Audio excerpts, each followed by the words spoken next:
सूरजपुर गांव गंगा के किनारे बसा एक छोटा सा गांव था, जहां की मिट्टी में मेहनत की खुशबू बसी थी। सुबह सूरज की किरणें जब खेतों पर पड़ती, तो किसानों के हल और बैलों की घंटियां एक संगीत की तरह बजती। गांव के लोग सादगी और मेहनत से अपनी जिंदगी चलाते थे।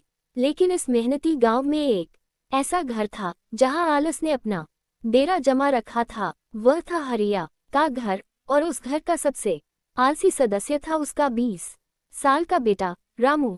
रामू का बचपन बड़ा रंगीन था। जब वह छोटा था तो गांव के बच्चों के साथ गंगा किनारे कूदता फांदता, पेड़ों पर चढ़ता और मछलियां पकड़ने में माहिर था। उसकी तेजी और चंचलता को देखकर हरिया को लगता था कि उसका बेटा एक दिन बड़ा किसान बनेगा। लेकिन जैसे जैसे रामू बड़ा हुआ, उसकी चंचलता कहीं खो गई। 15 साल की उम्र तक आते आते वह स्कूल जाना छोड़ चुका था।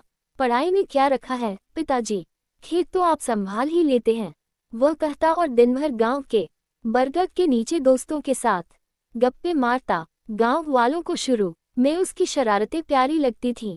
बूढ़ा मंगल चाचा उसे देखकर हंसता, अरे रामू, तू तो हमारा मनोरंजन है, चल मेरे खेत में थोड़ा हाथ बटा दे।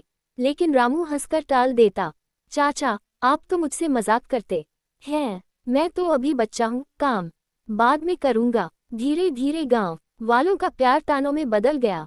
रामू, तू तो सूरज से भी आलसी है, वो तो रोज उगता है, तू तो चारपाई से भी नहीं उठता। लोग कहते। रामू के पिता हरिया एक मेहनती किसान थे। सुबह से शाम तक खेतों में पसीना बहाते, गेहूं, चावल और गन्ने की फसल उगाते। माँ सरला घर संभालती थी और छोटी बहन राधा, जो 12 साल की थी, स्कूल में अव्वल आती थी। हरिया को उम्मीद थी कि रामू एक दिन उसकी मेहनत को समझेगा। लेकिन रामू की सोच अलग थी। काम करने से क्या मिलेगा, पिताजी तो सब कर ही लेते हैं, मुझे क्या जरूरत सुबह सुबह उठने की, आराम ही जिंदगी का असली सुख है, वह सोचता। एक गर्मियों की दोपहर, गांव में खबर फैली कि गंगा का पानी बढ़ रहा है। मौसम विभाग ने चेतावनी दी थी कि इस बार बाढ़ आ सकती है। सरपंच ने गांव वालों को बुलाया और कहा, हमें तैयारी करनी होगी, खेतों की मेड़ को ऊंचा करना होगा, घरों के आसपास मिट्टी की बोरियां रखनी होंगी, जो जितना कर सकता है उतना करे। हरिया ने घर लौटकर रामू को जगाया, बेटा उठ, गांव पर मुसीबत आने वाली है, सब मिलकर काम करेंगे, तू भी चल, मेल को मजबूत करने में मदद कर। रामू ने करवट बदली और मुंह फेरते हुए कहा, पिताजी आप लोग कर लेंगे, मुझे नींद आ रही है, अभी तो सुबह के 9 ही बजे हैं। हरिया ने गहरी सांस ली और चुपचाप खेत की ओर चल दिए। दिन बीतते गए, गांव वाले दिन रात मेहनत करते रहे। मंगल चाचा अपनी कमर दर्द के बावजूद मिट्टी ढोते, राधा स्कूल से लौटकर माँ के साथ बोरियां भरती। लेकिन रामू अपनी चारपाई पर पड़ा रहा। उसे लगता था कि बाढ़ की बात बढ़ा चढ़ाकर कही जा रही है। गंगा तो हर साल थोड़ा बहुत बढ़ती है, फिर शांत हो जाती है, ये लोग बेकार में हाय तौबा मचा रहे हैं, वह सोचता। एक दिन उसका दोस्त श्यामू खेत से लौटते हुए रुका और बोला, रामू तू नहीं चलेगा, सब तुझसे नाराज हैं, कहते हैं कि हरिया का बेटा बस सोता रहता है। रामू ने हंसकर कहा, श्यामू तू भी तो थक गया न, आ मेरे पास लेट जा, काम तो कभी भी हो जाएगा। श्यामू ने सिर हिलाया और चला गया। फिर वह दिन आया, आसमान काला पड़ गया, बादल गरजने लगे और गंगा का पानी गांव की ओर बढ़ने लगा। पहले हल्की लहरें आईं, लेकिन रात होते होते पानी ने रौद्र रूप ले लिया। गांव में चीख पुकार मच गई, लोग अपने घरों से सामान बचाने लगे।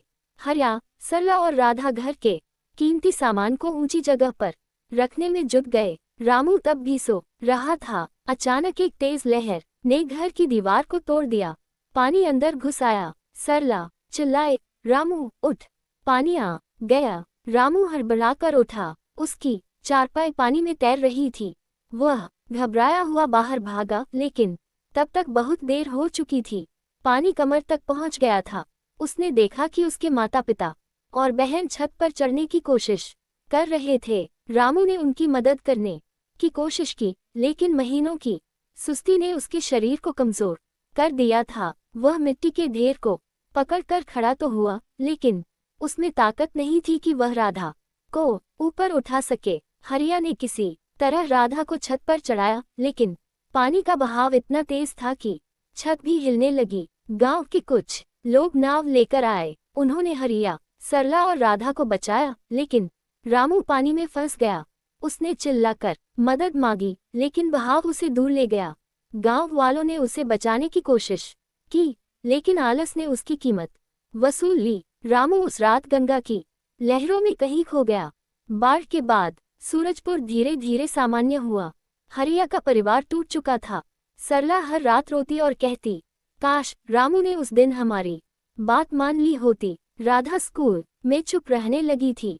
गांव वालों ने रामू की याद में एक छोटा स्मारक बनाया, जिस पर लिखा था, आलस की कीमत जिंदगी से ज्यादा हो सकती है। मंगल चाचा हर सुबह उस स्मारक के पास बैठते और बच्चों को कहानी सुनाते कि कैसे मेहनत इंसान को जिंदा रखती है। समय बीता। हरिया ने खेतों में फिर से मेहनत शुरू की।